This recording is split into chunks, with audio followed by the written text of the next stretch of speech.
करबो जवानी तोहर झंड करबो चाहे गोली छरंड पड़बो हमारा छोड़ी कर भी दिया हवा पढ़ के कांड उठैबो जवानी तोहर झंड करबो चाहे गोली छरंड पड़बो जवानी तोहर झंड करबो चाहे गोली छरंड पड़बो समियाना मारबो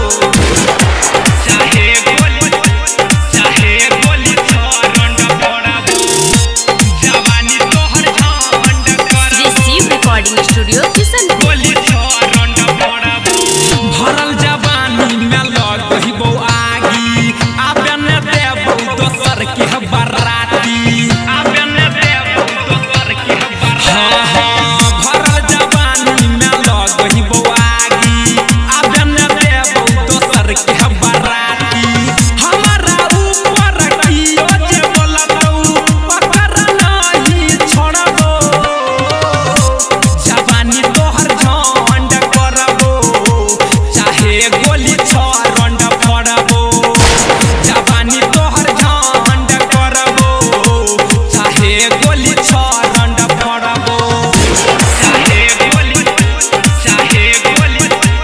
चाहे गोली छरंड पड़बो जवानी तोहर झंड करबो गोली छरंड पड़बो हमरा जवानी पर फेर देलही पानी अब न छौड़िया चलतो मना मानी अब न छौड़िया चलतो मना हमरा जवानी पर फेर देलही पानी अब न छौड़िया चलतो मना मानी राइटर आयुष अरविंद यवनिस आशीष हिर के बोलहिबो जवानी तोहर झंड करबो चाहे गोली छरंड पड़बो जवानी तोहर झंड करबो चाहे गोली छरंड पड़बो